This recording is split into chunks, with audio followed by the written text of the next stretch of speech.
Allergia è la prima cosa a cui la maggior parte delle persone pensa quando si parla di primavera. Ci sono i fiori con i loro pollini fastidiosi che non fanno altro che farci sembrare commossi per 4 mesi all'anno. Eppure poi non ci sono soltanto i pollini, ma c'è anche un vento che, in particolare nel mese di marzo, veramente il rischio di prendersi un raffreddore è quasi più alto che invece in pieno inverno.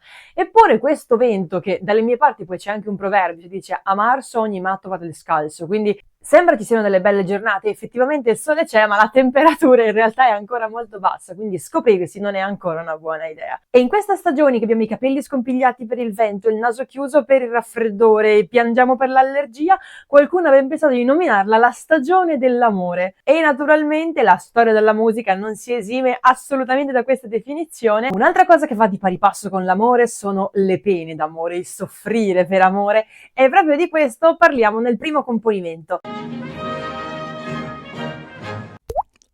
La primavera in ogni componimento riporta sempre un pensiero bucolico, ci si rifà alla natura e solitamente si fanno anche richiami al sonno, alla sonnolenza, perché c'è questo sole che proprio c'è col prato d'erba sotto l'ombra di un albero, insomma proprio ci ispira a dormire. Quindi i componimenti cominciano a riempirsi tutti questi rimandi naturalistici. E non fa eccezione il primo brano di cui parliamo oggi, ovvero Zefiro spira il bel tempo rimena di Tromboncino. Non è quello di Monteverdi. Monteverdi ne ho preso un altro che mi piace un sacco. Quando parliamo di Tromboncino ci collochiamo fra la fine del 400 e la prima metà del 500, quindi siamo in un pieno periodo rinascimentale. Questo brano è una frottola e una frottola non è quello che state pensando. Una frottola è un componimento che precede in realtà storicamente il madrigale, ne permette poi lo sviluppo che infatti incontreremo il secolo successivo grazie a Monteverdi in particolare. La frottola ha un ritmo orecchiabile, quasi una danza, le parole sono in volgare, quindi proprio è musica profana, pensata apposta per essere cantata e per essere ricordata, melodie solitamente molto facili da ricordare, da riprodurre, a volte si canta a cappella, altre volte è accompagnato dal liuto. Anche se il titolo di quest'opera ci può ricordare il componimento di Petrarca, in realtà il testo che utilizza Tromboncino non è di Petrarca, ma è di Serafino Aquilano. Chi canta si sta struggendo d'amore per una persona che non lo ricambia e ad acuire le sue sofferenze ci sono tutti gli altri animali invece che hanno trovato il loro amore. La natura si risveglia, ci sono le prime cucciolate, quindi tutto l'ambiente circostante sta ispirando amore, sta ispirando felicità, gioia, la gioia della vita, del risveglio, ed è tutta questa gioia che a lui fa stare ancora peggio perché il suo cuore innamorato non riesce a trovare conforto appunto nell'oggetto del suo amore. Di amori primaverili e di struggimenti ci parla anche Monteverdi un secolo più tardi. Monteverdi è famoso per aver composto l'Orfeo, la prima opera della storia, diciamo, ma anche per aver composto moltissimi madrigali. Uno di questi è Zefiro spira di suavi accenti. È un brano che segue la struttura a ciaccona. La ciaccona è nata come una forma di danza. Infatti questa componente danzante, nonostante poi abbia varie evoluzioni, resterà sempre presente all'interno del brano. Anche in questo caso, infatti, troviamo un tempo ternario. Di base si utilizza il 3/4 o il 3/2, proprio perché incita alla danza. Un'altra caratteristica della ciaccona è il basso ostinato, che, se YouTube mi sta facendo andare tutto bene, dovreste cominciare a sentire in questo momento. Prevede che gli strumenti che devono suonare la parte del basso suonino una cella melodica che viene ripetuta per tutto il brano e che appunto funge da base per tutto il resto del pezzo. Sopra il basso ostinato viene poi suonata la melodia che va a intrecciarsi con le altre voci. Un'altra caratteristica della ciaccona è poi la possibilità di aggiungere variazioni, di dare libertà di espressione al musicista, sia il cantante che proprio gli strumentisti, proprio per questa sua caratteristica di lasciare libertà di variazione.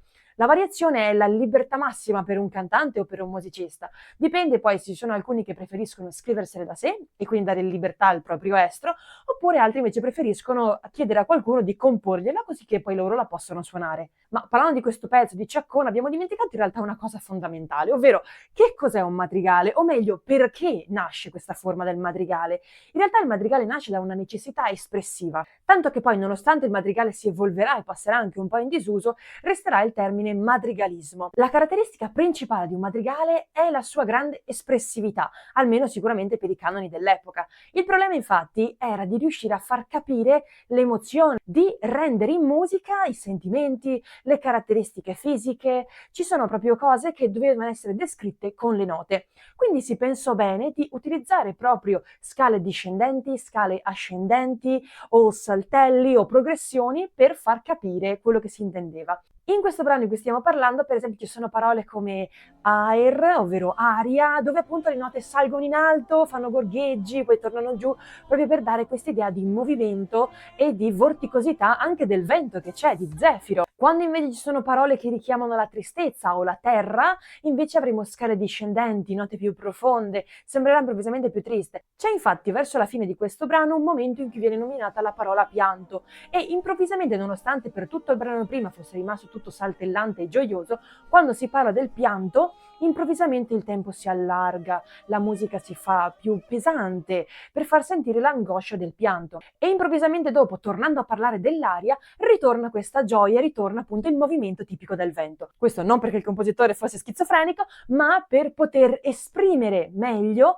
appunto le caratteristiche fisiche dell'aria o il sentimento più pesante del pianto. Anche quando poi il madrigale passerà in disuso, quando verrà utilizzata questa descrizione musicale per una parola, verrà utilizzato il termine madrigalismo, proprio perché si rifà a questa forma musicale. Se nel 600 con l'Orfeo di Monteverdi diamo inizio alla storia dell'opera, ora ci spostiamo nel 700 inoltrato, in cui l'opera ormai è già qualcosa di presente e strutturato. Dall'opera Adriano in Siria di Monteverdi prendiamo l'aria Mentre dormi, amor fomenti.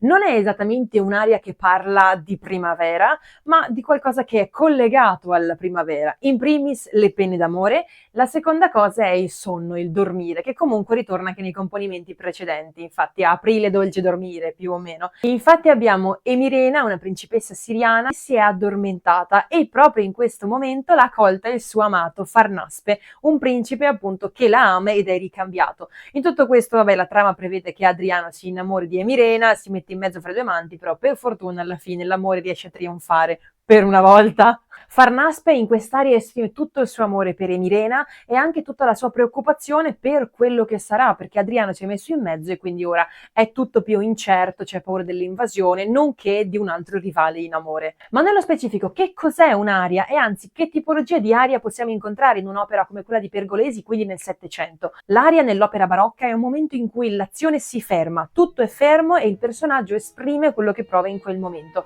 Quindi non c'è un'evoluzione, non c'è un cambiamento nell'aria, attraverso l'aria, ma è solamente il personaggio che riesce ad esprimere con tutta l'intensità quello che sta provando. Ed è quello invece che non si riesce a fare col recitativo, che invece è più parlato e quindi non si riesce a rendere magari l'intensità di tutti i sentimenti. A differenziare le arie del Settecento dalle arie più tarde c'è una classica struttura A-B-A'. Nella parte A troviamo l'esposizione del tema, mentre nella parte B troviamo una variazione, un cambiamento di tempo e poi nella parte A' riprende il tema, però il cantante deve aggiungere, deve fare delle variazioni sul tema. Questa è una delle classiche strutture appunto dell'opera del Settecento, che poi andrà persa nel corso degli anni perché bloccava troppo l'azione con questa ripetizione, il riprendere il da capo. Più avanti infatti vedremo arie che non avranno più il da capo, proprio per permettere una maggior scorrevolezza della storia, della trama. Eccoci giunti alla fine del nostro video. Io spero che questo viaggio attraverso le epoche, attraverso le varie forme musicali vi sia piaciuto. Fatemi sapere qui sotto quali sono invece i vostri componimenti preferiti riguardo la primavera. Se vi piacciono questo genere di contenuti non dimenticatevi di lasciarmi un mi piace e di iscrivervi al canale. Noi intanto ci vediamo giovedì prossimo con un nuovo video. Ciao!